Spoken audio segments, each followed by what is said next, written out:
not in our penitentiary.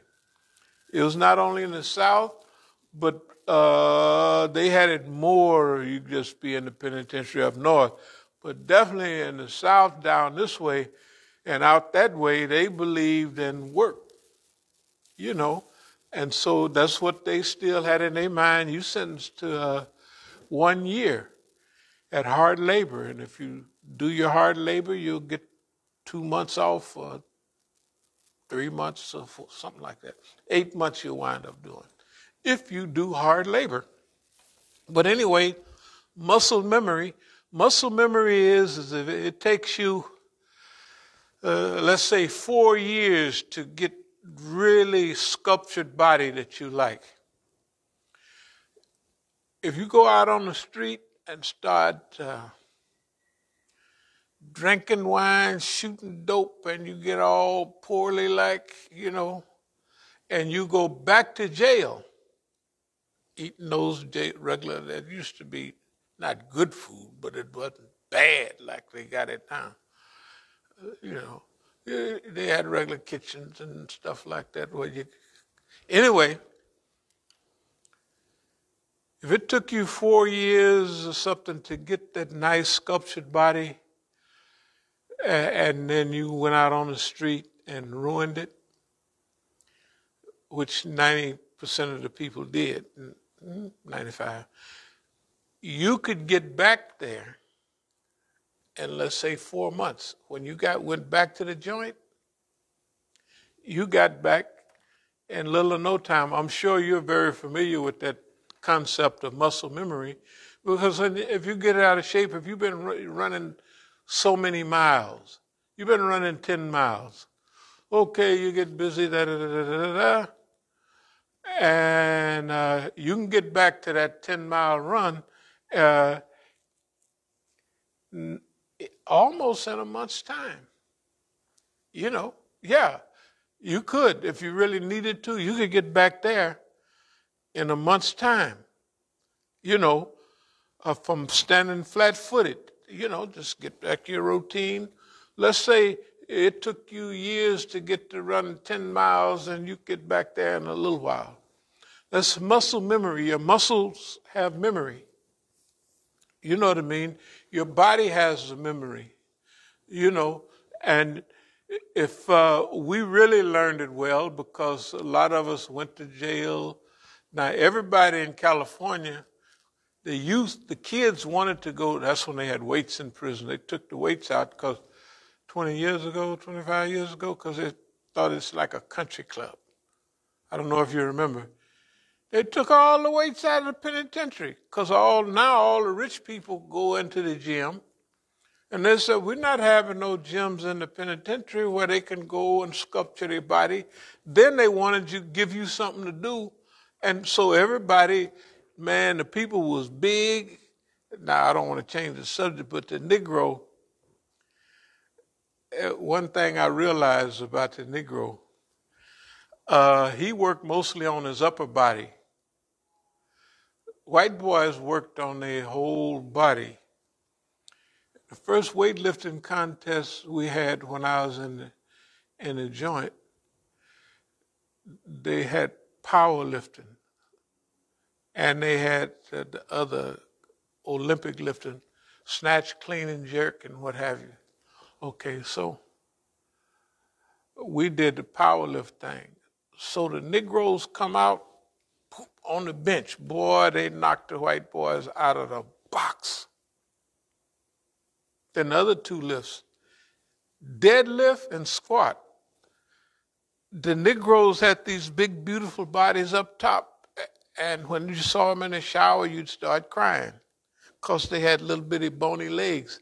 They never, in those days, never worked on legs. And the deadlift and the squat is where you add up points. Man, them white boys, they put all that, so they're going to stop stacking that iron on. And they doing them deadlifts, and they'd had a bar bent like this, the Olympic bar, and they would knock us out of the box on the collective points. when the show started, the bench press, woo, them niggas would be, when they hit that thing and the niggas, whop, they would be just off and running. But when they did that squat and they'd have stacking that iron on and you go, which are the big lifts. Deadlifts is where you start, you can't do nothing with a bench press. You're going to do out, if you go out a couple 100 pounds ahead, which is rare, you ain't did nothing. But on deadlifts, the Negroes was squatting with 200 pounds and 300 pounds. And I remember a little white boy at the DB, the disciplinary barracks, this is when I was at Leavenworth years later. There was a little white boy, he was a little flyweight. Man, he got under that, he was in the disciplinary barracks and we're in the federal penitentiary. Disciplinary barracks mean the crazy guys in the army, that they was crazy. There's a difference between the federal penitentiary, where it was big time criminals, and the disciplinary barracks, which wasn't part of it was a different penitentiary. The DB, the disciplinary barracks, is a penitentiary for soldiers. And this little old white boy, he was this big, and he got up under, I remember it was 430-something pounds. I looked at that little old cracker. I said, see y'all later. He was a flyweight. He was that big. But that's what they do. You know what I mean? So muscle have memories. It taught us certain things about being balanced. Later on, we started doing, as soon as we finished that contest Saturday, Negro was out doing deadlifts, squats, because we had got knocked out of the box. Now, we caught up with him, because the Negro, he got it going on. If he do it, we didn't do it. Now, back to muscle memory. Muscle memory is technically, as a group, as a movement, as an organization, we're into muscle memory. Okay, that means that we got so big of our organization.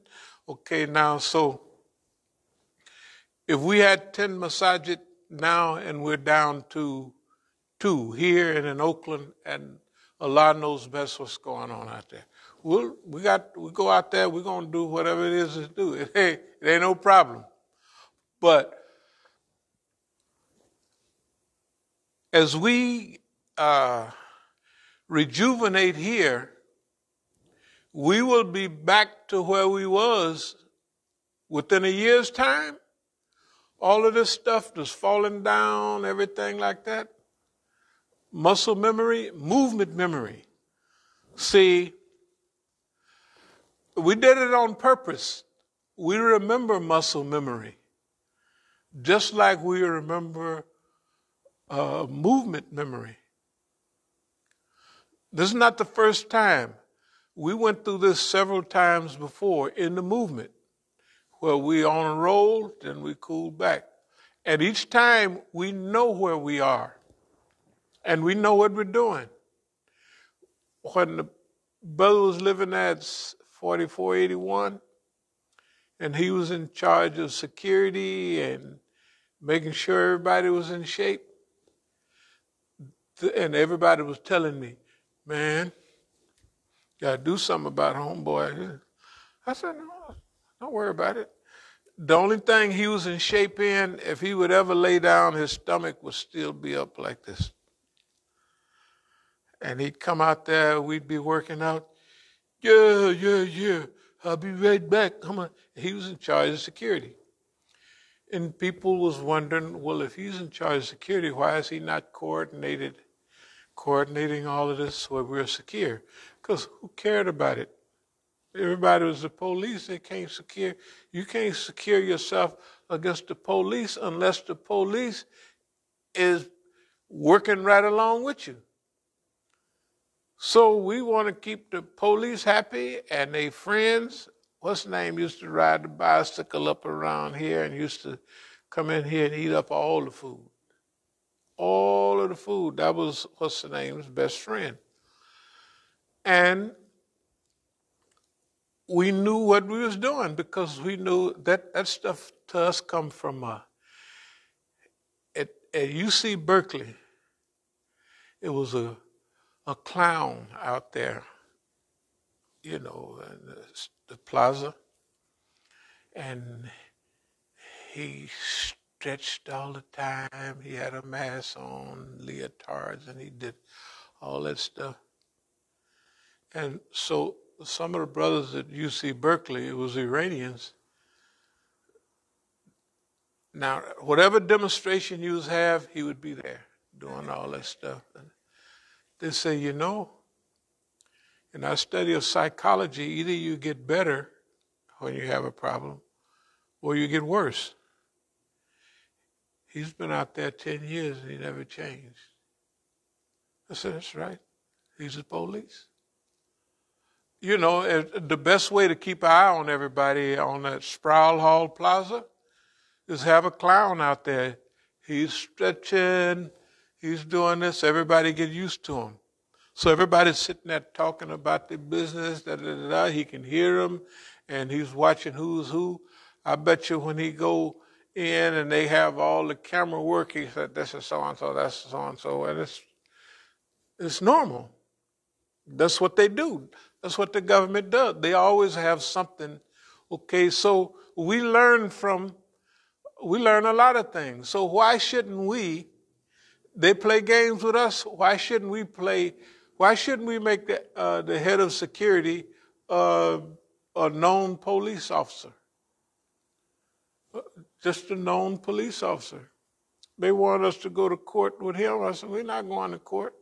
And then I watched who went down there. Old slick Negro, Hafiz, all the tattletales.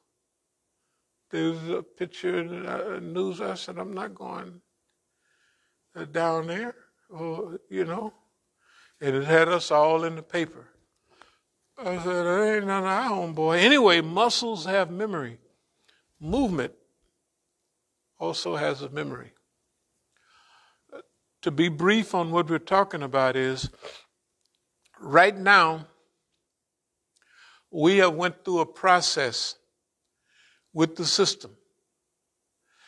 The system knows us and we know them. So pretty well, they're pretty up on what we've been doing. After all, they sit there and they dig all information, and they're going to be pretty accurate on who you are, your behavior patterns.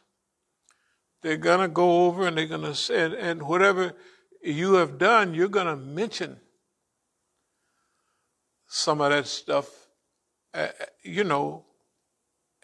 it has an effect on their analysis.